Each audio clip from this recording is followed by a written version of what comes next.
हम्म, ये जो income tax है बच्चों, इसका बहुत बेसिक लेक्चर में एक डिस्कस कर रहा हूँ।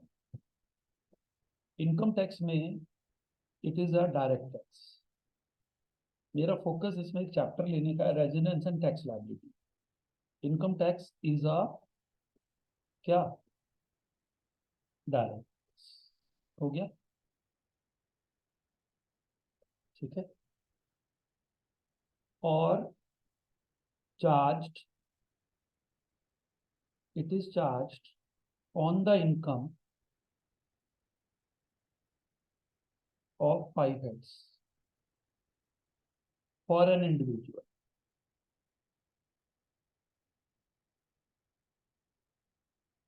इनकम टैक्स जो है बच्चों, 5 heads ऑफ इंडिविजुअल पे क्या होता है, लगाया जाता है। 5 heads of income, 5 heads of income for an individual. और इसमें एक ईयर है प्रीवियस ईयर बेसिस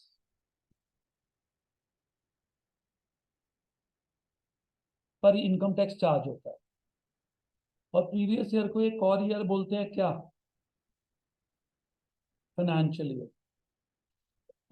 अब जैसे बच्चों, फाइनेंशियल ईयर ऐसे होता है 22-23, 23-24, ऐसे। यदि किसी का एग्जाम, आप समझो, मार्च 24 से पहले हो रहा है, यदि किसी का एग्जाम कब हो रहा है, मार्च 24 से पहले, तो उसका पीवाई रहेगा 22-23। और यदि किसी का एग्जाम कब हो रहा है, मार्च 24 के बाद, मान लीजिए किसी का एग्जाम ड्यू है मई 24 में, तो उसका पीवाई क्या हो जाएगा, 23-24 होगा। और एवाई क्या हो जाएगा, 24-25। एवाई क्या हो जाएगा, 24-25। और यदि मार्च 24 के पहले हो रहा है exam,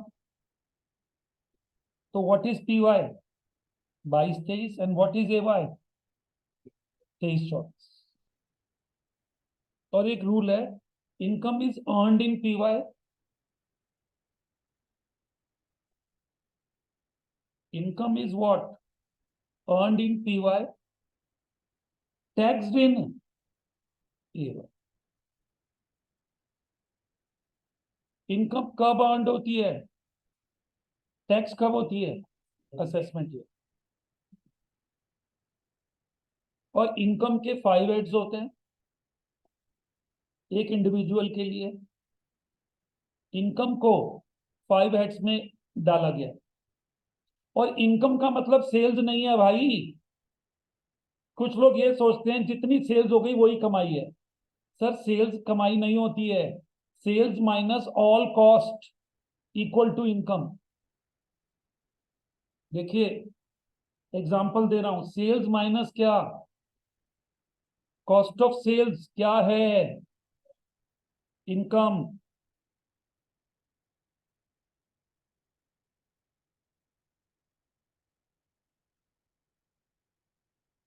sales minus what is income. समझ आ रहा है बच्चों। What are the 5 heads of income, income from salary, income from house property, income from ना बिजनेस और profession, income from capital gains, income from other sources. 5 heads है।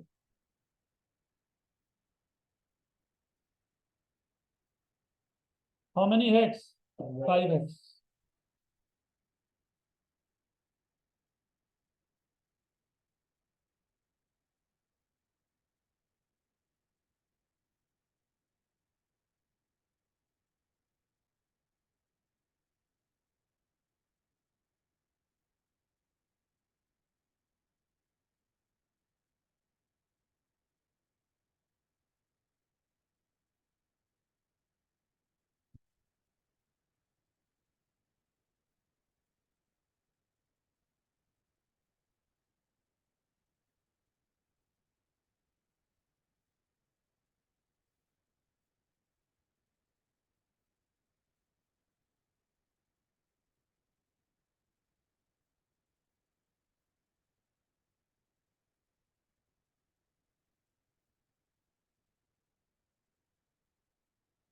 ठीक हो गया।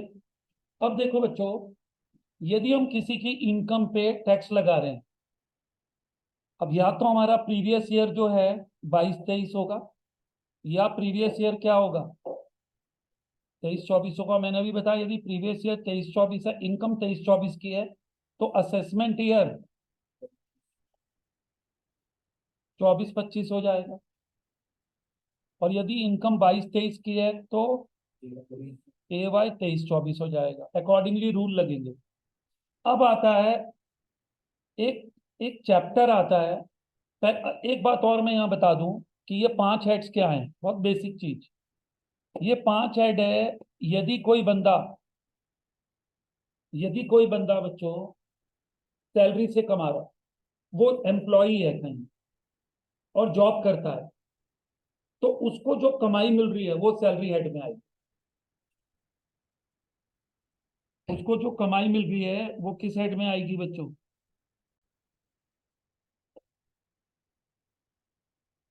अब देखो बच्चों, जो मैं अगली चीज बता रहा हूँ, यदि कोई एम्प्लॉय कहीं पे जॉब कर रहा है तो सैलरी है। और यदि कोई बंदा घर किराए पर दे रहा है तो हाउस प्रॉपर्टी है। और यदि कोई बिजनेस कर रहा है, अपनी दुकान खोल के बैठा है, तो बिजनेस है। और यदि कोई सीए करके, लॉयर बन के, डॉक्टर बन के प्रैक्टिस कर रहा है, तो क्या है?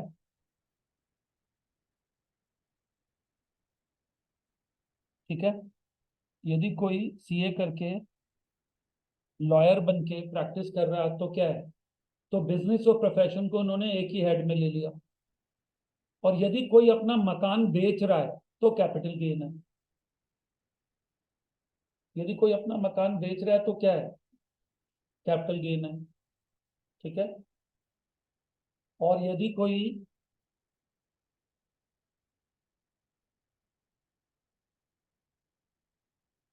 और यदि कोई बैंक से ब्याज कमा रहा है, डिविडेंड कमा रहा है, और नॉन रिलेटिव से गिफ्ट ले रहा है, तो क्या है? अदर सोर्स है। समझ आया? ये लॉजिक है। अब आता है इसमें एक chapter, resident and tax liability कैसे लैंड कर गया बीच में।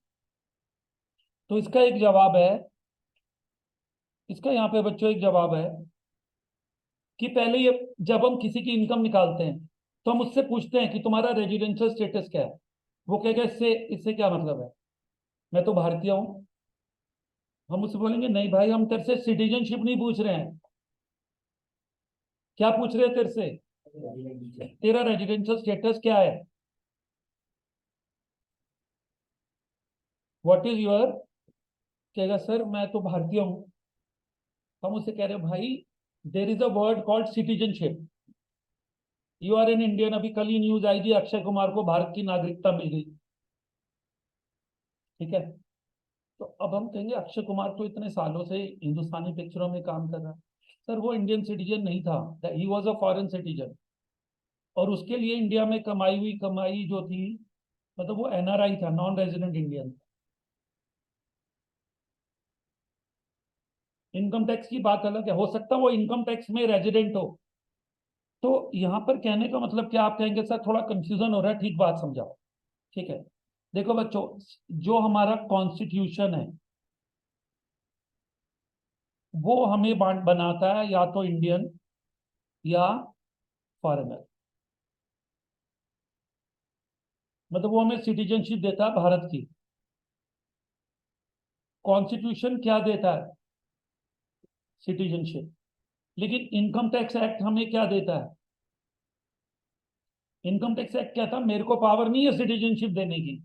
पावर वो तो कॉन्स्टिट्यूशन से डिसाइड होगा कि तुम इंडियन सिटीजन हो या नहीं। मैं तुम्हें दे सकता हूं। मैं तुम्हें 3 स्टेटस दे सकता हूं, या तो तुम कौन हो? ऑर्डिनरी रेजिडेंट हो, या तुम कौन हो? नॉट ऑर्डिनरीली रेजिडेंट हो, या तुम कौन हो? नॉन रेजिडेंट हो। इन दोनों को बोला जाता है रेजिडेंट, क्योंकि दोनों में किसी ना किसी प्रकार का रेजिडेंटशिप है। ऑर्डिनरी रेजिडेंट, नॉट ऑर्डिनरली, ये भी रेजिडेंट है, ये भी रेजिडेंट है।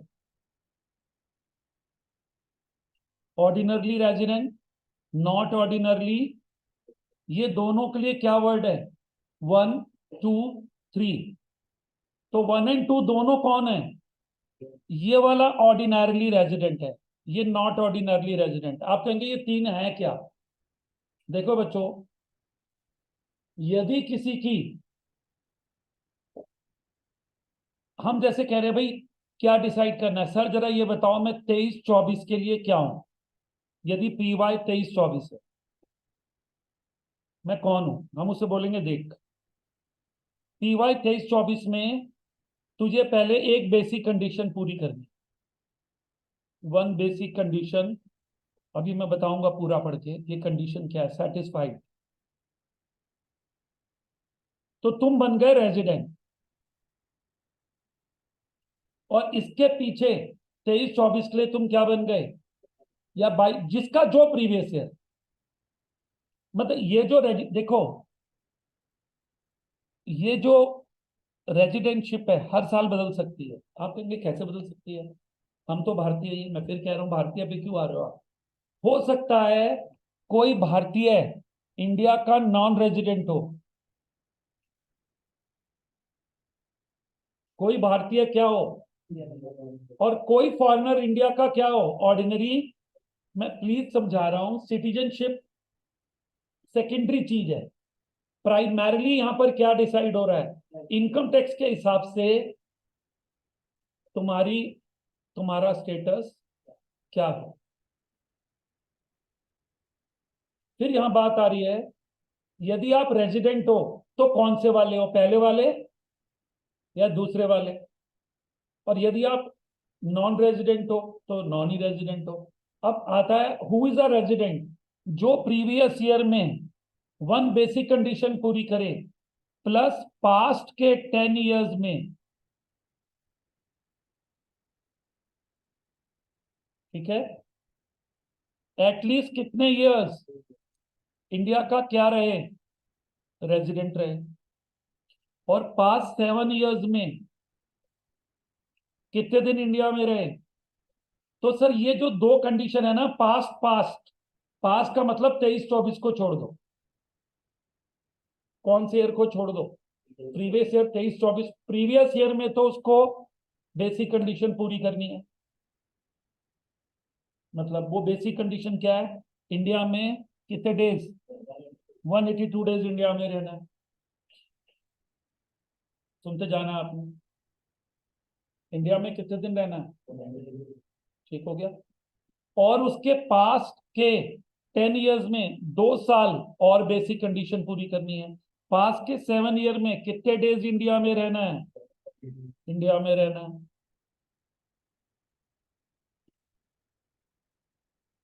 ठीक हो गया। तो ये तो हो गया क्या, यदि ये कंडीशन पूरी हो रही है तो समझो वो बंदा ऑर्डिनरी रेजिडेंट है। इसको हम ऐसे बोलते हैं, यदि वो बंदा one basic plus both additional condition पूरी कर दे तो वो ऑर्डिनरी रेजिडेंट हो जाता है। यदि वो बंदा क्या करे, एक बेसिक कंडीशन प्लस क्या कंडीशन पूरी कर दे तो क्या हो जाता है? ऑर्डिनरी रेजिडेंट हो जाता है। ठीक है, सुनते जाना अभी। क्लियर?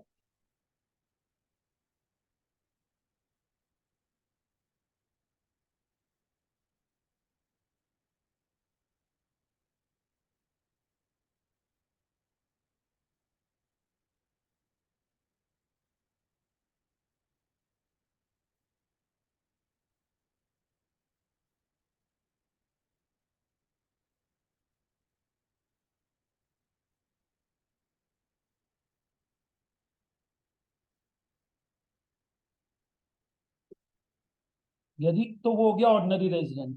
अब यदि वो one basic plus not both additional,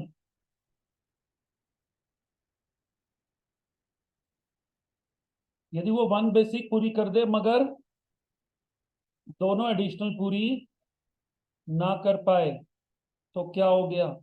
not ordinarily resident हो गया। और यदि वो does not satisfy basic condition,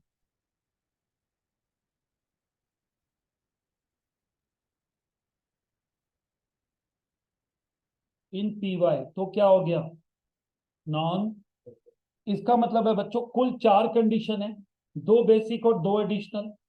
एक बेसिक और दो एडिशनल पूरी हो गई तो उसका कॉम्बिनेशन हो गया 1+2, तो ओ आर ऑर्डिनरी।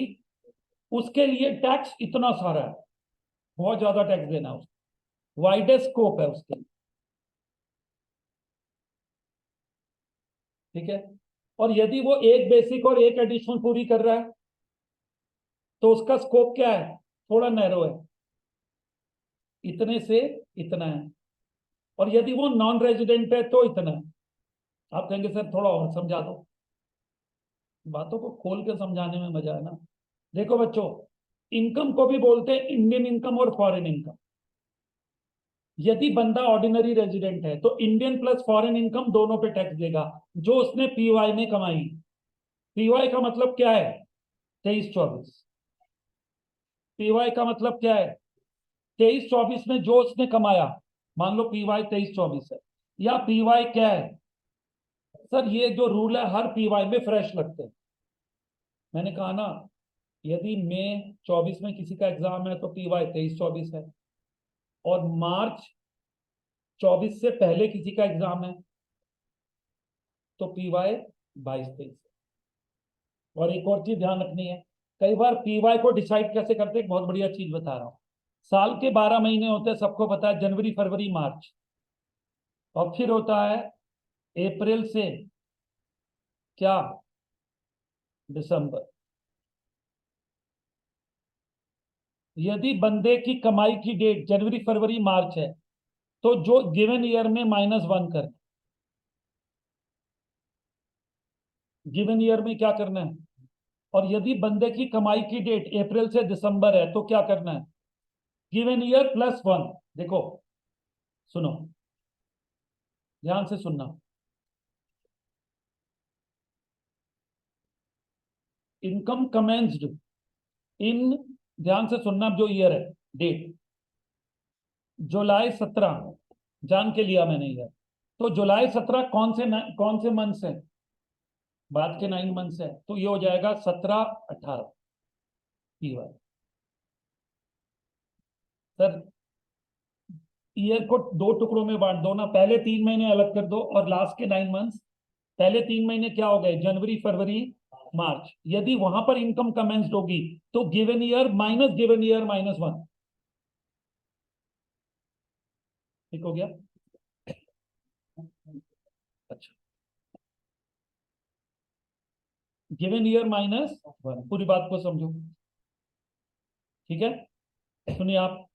तो 17-18। अब जैसे एक और है, इनकम कमेंस्ड, ध्यान से सुनना है,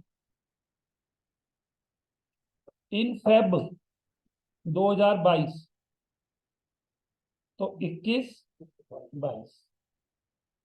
सर 22 तो रहना ही रहना है, या तो ये 22-23 होना है या ये 21-22 होना है, क्योंकि ये जो डेट है कब में फॉल कर रही है?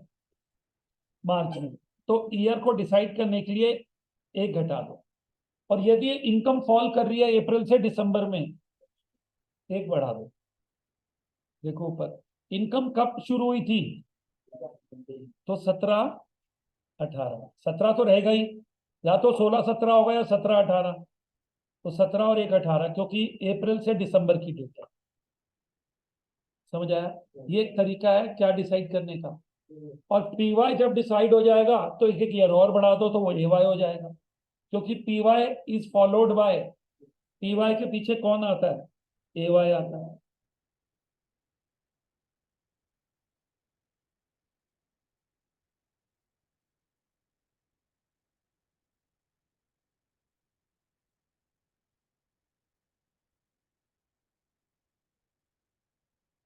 हो गया बच्चों, सुनते जाओ।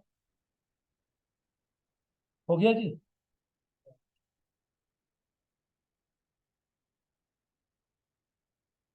अब आगे सुनो।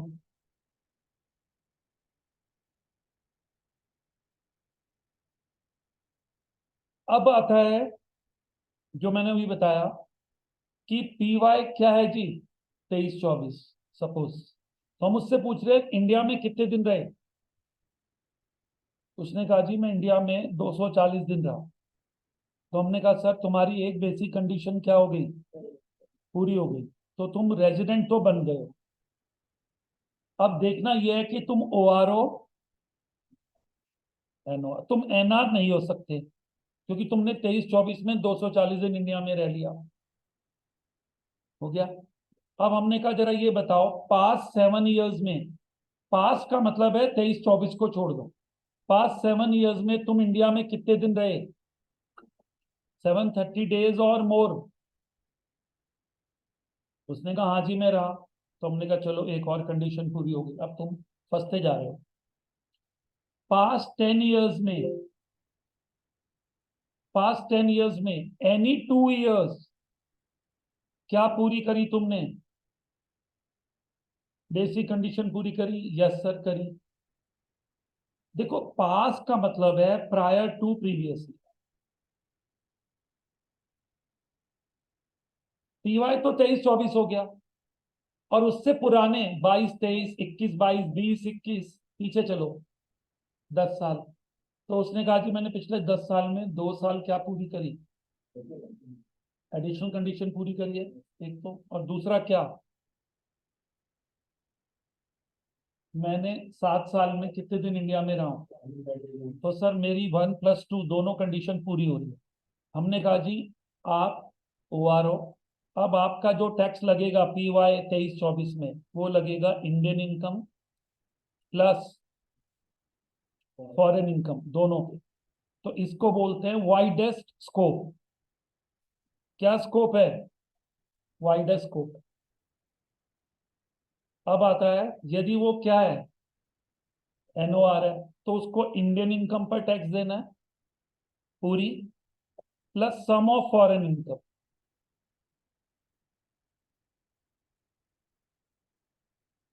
तो उसका स्कोप पहले से कम है और तीसरे से ज्यादा है। और यदि वो क्या बोलता है मैं कौन हूं, तो कौन सी इनकम टैक्सेबल है उसके लिए, ओनली इंडियन। अब आता है बच्चों व्हाट इज इंडियन इनकम, जो इंडिया में कमाई गई हो या इंडिया में प्राप्त की गई हो, which is earned in India in the previous year, और which is earned outside India but directly received in India, वो इंडियन इनकम है। What is foreign income, which is earned and received in foreign country, वो income जो कब कमाई गई हो, last year में, और इंडिया में प्राप्त की गई हो या इंडिया में अर्न हुई हो, वो इंडियन है। और जो फॉरेन में कमाई और फॉरेन में ही प्राप्त हुई, रिसीव्ड हुई, वो फॉरेन इनकम। यदि वो ऑर्डिनरी रेजिडेंट है तो मैंने बोला ना उसका स्कोप इतना है, वाइडेस्ट। और एनओआर है, थोड़ा कम कर दो, फॉरेन इनकम थोड़ी कम हो जाएगी। और यदि वो एनआर है तो और नैरो कर दो, सिर्फ क्या है जी।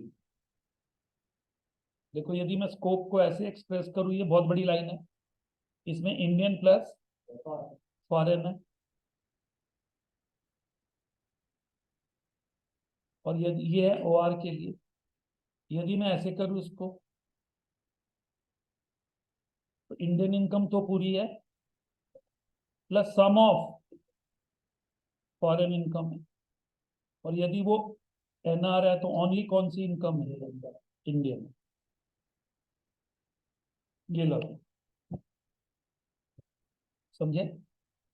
तो अब हमें ये देखना है कि इंडियन इनकम क्या है। मैंने बोला ना वह कमाई जो इंडिया में या तो कमाई गई हो या इंडिया में ही रिसीव की गई। रिसीव क्या होती है, पहली बार कमाई मिली कहाँ, कहाँ पर प्राप्त हुई, where the income was received, where was the income received, वो वो भी देखा जाता है। अब सपोज करो कोई व्यक्ति फॉरेन में गया, उसने वहीं पर कमाई करी और अपने बैग में डॉलर रखे और इंडिया ले आया। इंडिया में इसने कहा मैं अपने बैंक से बदलवा दूंगा और पेमेंट का प्रूफ रख लिया। कोई चोरी करके नहीं ला रहा, उसने वहां मेहनत करी, तो वो कमाई बाहर प्राप्त हुई, वो इंडिया ब्रॉट हुई। तो प्राप्त कहाँ हुई, फॉरेन में। यदि पैसा देने वाले ने क्या कहा, पैसा देने वाले ने कहा कि आप क्या करो, इंडिया चले जाओ, आपकी पेमेंट आपके अकाउंट में डायरेक्ट आ जाएगी, आपको यहाँ हम बैग में नहीं दे रहे, कहाँ डाल रहे हैं पैसे, तो वो फॉरेन में नहीं कमाई प्राप्त हुई मानी जाएगी, क्योंकि उसको फॉरेन में तो पैसे मिले ही नहीं ना। देखो, यदि मैं आपको बोलूं ये लो, आपने ले लिए, ये ले लिए और इसको बैग में रखा और इंडिया ले आए, तो मिले कहाँ थे, ये फॉरेन इनकम है। कमाई भी बाहर, मिले भी बाहर, ठीक है। और एक क्या होती है, आपने कमाई तो बाहर, मगर उन्होंने कहा जाओ आपको इंडिया में डायरेक्ट मिलेगी, तो वो इंडिया में प्राप्त होने से क्या बन जाती है, इंडियन इनकम बन जाती है। या तो इंडिया की बाउंड्रीज में कमाई गई हो, या इंडिया की बाउंड्रीज में पहली बार प्राप्त की गई हो, तो ऐसी दोनों प्रकार की इनकम को क्या बोला गया है, इंडियन इनकम। और वो इनकम जो इंडिया के बाहर ही कमाई गई और बाहर ही प्राप्त हुई, earned outside India, received outside India, foreign income होती है, उसको क्या बोलते हैं, फॉरेन। ऑर्डिनरी रेजिडेंट को Indian income plus foreign income दोनों पे टैक्स देना। नॉट ऑर्डिनरली रेजिडेंट को क्या करना है, इंडियन इनकम पर पूरा टैक्स देना है, और फॉरेन इनकम में कुछ कट जाएगी, कुछ कम हो सकती है, थोड़ा नैरो हो जाता है इसको कंपैरिजन टू ओआर। और तीसरी क्या है, एनआर, उसमें क्या है, यस, ठीक हो गया।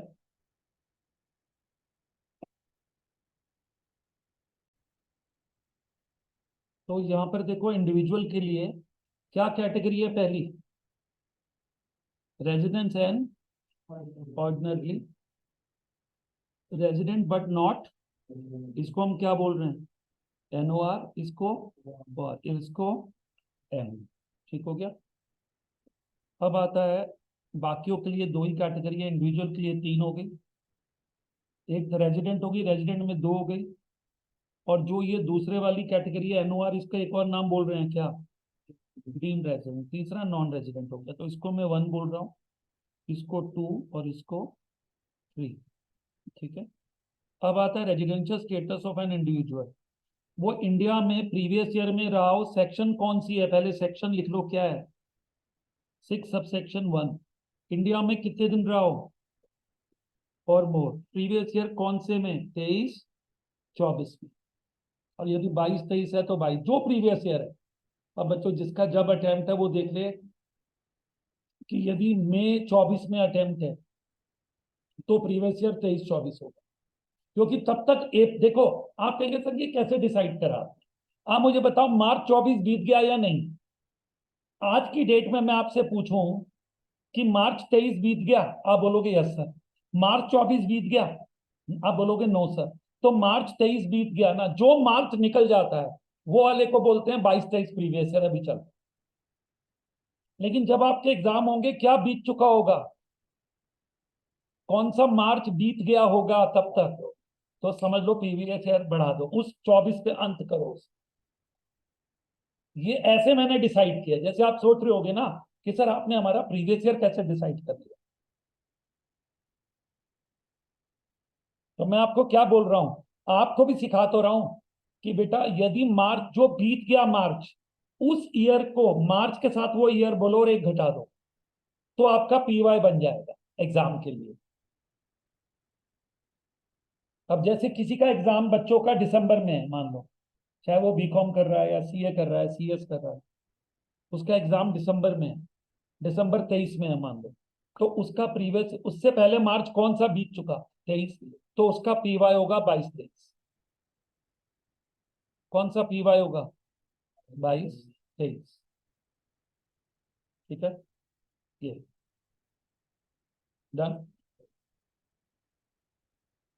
He has been in India during the previous year for a total period of 182 days. He has been in India. अब देखो बच्चों, ये 4 years में कितने, ये दूसरी बेसिक कंडीशन है, पास 4 years में क्या रहा हो, 365 days इंडिया में रहा हो, और पास्ट ईयर में कितना रहा हो, करंट ईयर में। इसमें रूल है, देखो एक मिनट यहाँ समझना बच्चों, जो ये वाला रूल है, यदि पीवाई 23-24 है, या तो वो कितने दिन रहा हो बस, या दूसरा क्या है, यहाँ 60 रहा हो, प्लस बात पिछले 4 साल में कितने दिन रहा हो इंडिया में, तो भी बेसिक कंडीशन पूरी मानी जाएगी।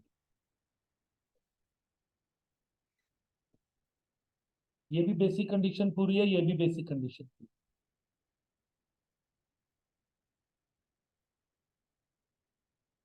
ठीक है, या ये वाली हो या ये वाली हो, और कुछ बंदों के लिए ये वाली बेसिक कंडीशन है ही नहीं, यही वाली है। तो ज्यादा महत्वपूर्ण कौन से वाली है, 182 days वाली।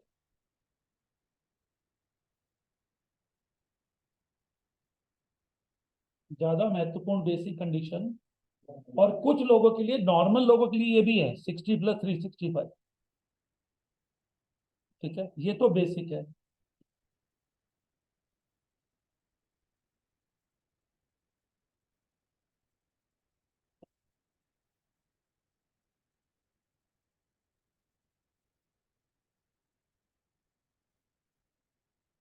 अब है, यहाँ पे कहते हैं स्टे इन इंडिया का मतलब क्या है, territorial waters of India 12 nautical miles into the सी।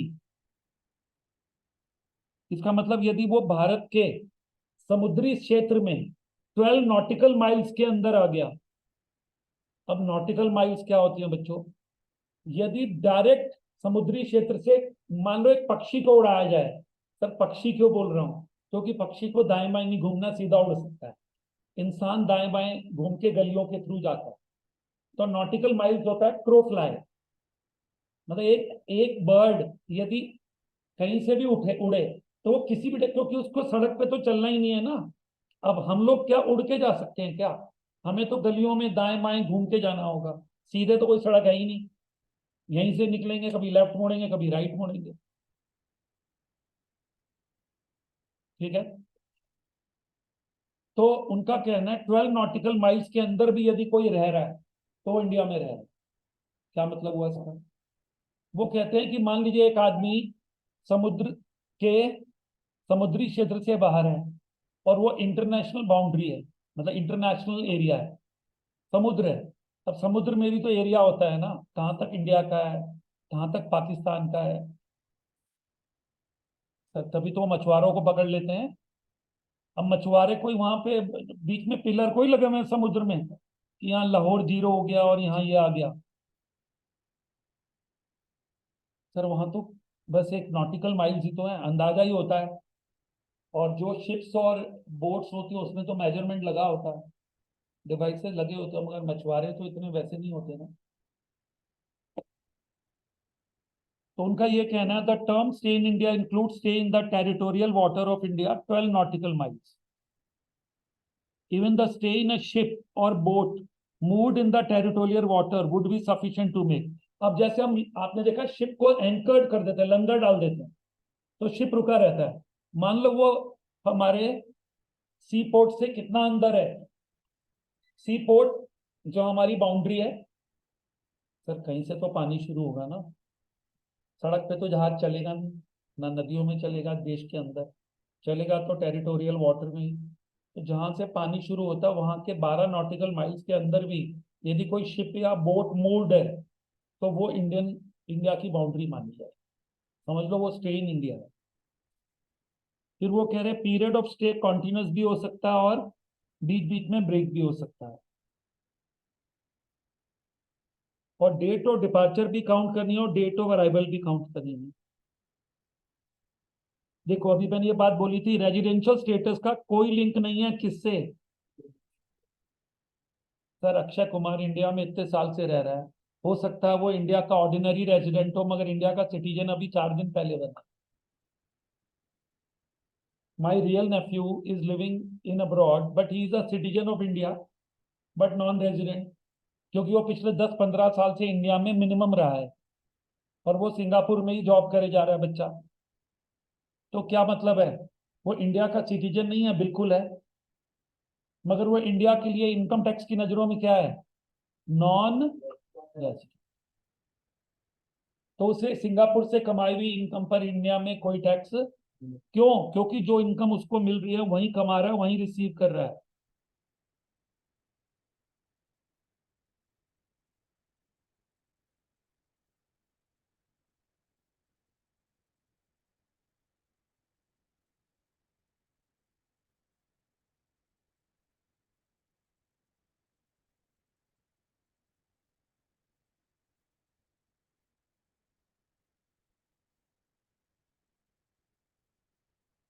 ठीक है, आगे सुनिए अब आता है।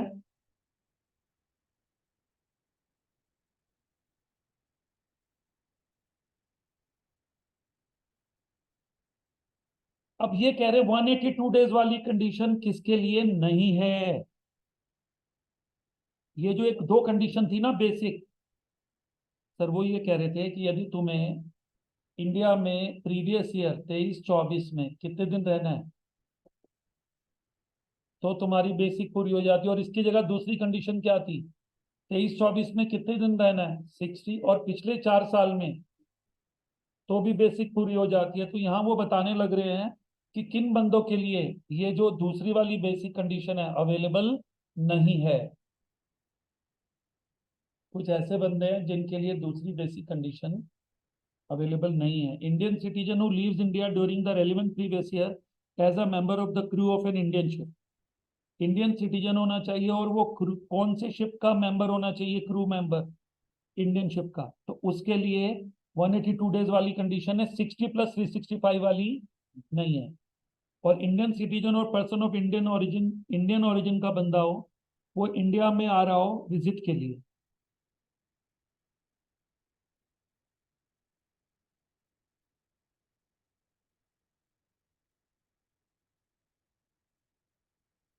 ठीक है, ये भी मैं elaborate करूंगा। और stay in India 122 days which is not stand alone condition, this condition requires,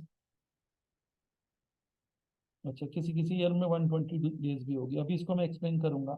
Indian origin का बंदा कौन होता है, आइदर ऑफ हिज पेरेंट्स और either of his grandparents were born in undivided, undivided बच्चों क्योंकि डिवाइड 47 में हुआ। How to determine period of stay in India for an Indian citizen, crew member. ये बच्चों एक स्पेशल है, मैं अभी मेन मेन कंडीशन को पहले बता रहा हूँ।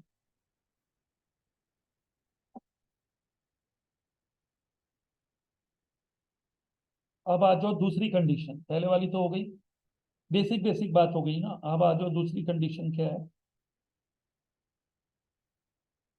An individual being an Indian citizen having total income other than the income from foreign sources, which accrues or arises outside India, except income from business controlled or profession set up in India, and which is not deemed to accrue or arise in India। ये इसके लिए ना नया word निकाला है बच्चों, 6 subsection 1 है, ये नया नाम जोड़ा है।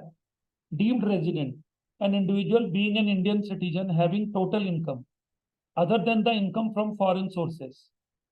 फॉरेन सोर्सेस को छोड़ दो, एक बंदा वो इंडिविजुअल होना चाहिए, इंडियन सिटीजन होना चाहिए, टोटल इनकम उसकी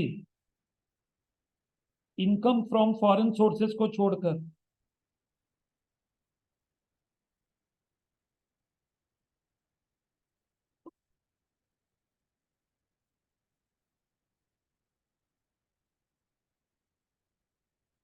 15 lakh during the previous year would be deem to be resident in India.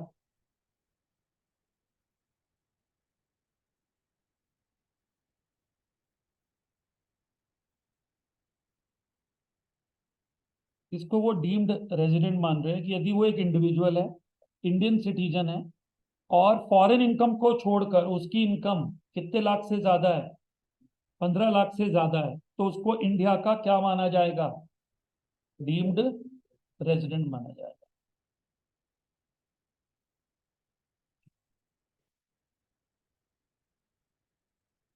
ठीक है। His Indian income in PY exceeds कितने लाख, 15 लाख। एक तो ये है। And he is not liable to pay tax in any other country और territory. He has not paid tax in any other country.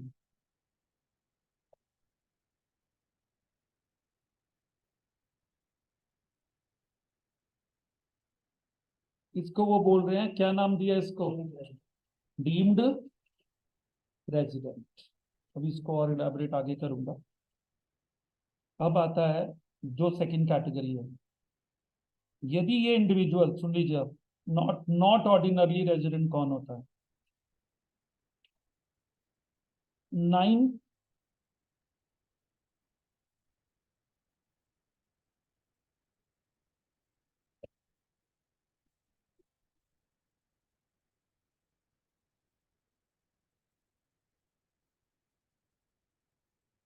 ठीक है, यदि वो 2 इयर्स आउट ऑफ 10 इयर्स में इंडिया में क्या रहा हो, इस लाइन का यही मतलब है, और पास्ट 7 इयर्स में कितने दिन इंडिया में रहा हो, 730 डेज रहा हो इंडिया में, तो भी क्या है, पास्ट 7 इयर्स में कितने दिन।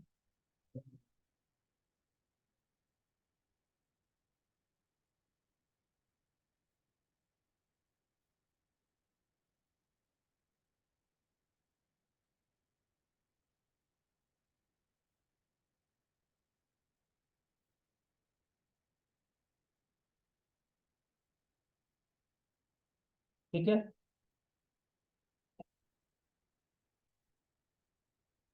तो ये दो कंडीशन यदि पूरी हो जाती हैं, पास्ट 10 इयर्स में 2 इयर्स क्या रहा हो, रेजिडेंट रहा हो, और दूसरी 7 इयर्स में 730 डेज इंडिया में रहा हो, तो वो क्या बन जाएगा, और एक बेसिक कंडीशन पूरी हुई है, तो वन बेसिक 182 डेज वाली, या 60 + 365 वाली, और ये दोनों एडिशनल पूरी हो गई, तो क्या बन गया, ओ आर। यदि उसकी वन बेसिक और वन एडिशनल पूरी हुई, या वन बेसिक प्लस 0 एडिशनल, तो एनओ आर। और यदि उसकी वन बेसिक पूरी ही नहीं हुई, एन। ठीक है बच्चों, ये आज मैंने एक बहुत बेसिक एक लेक्चर लिया आपका, सो दैट आपका जो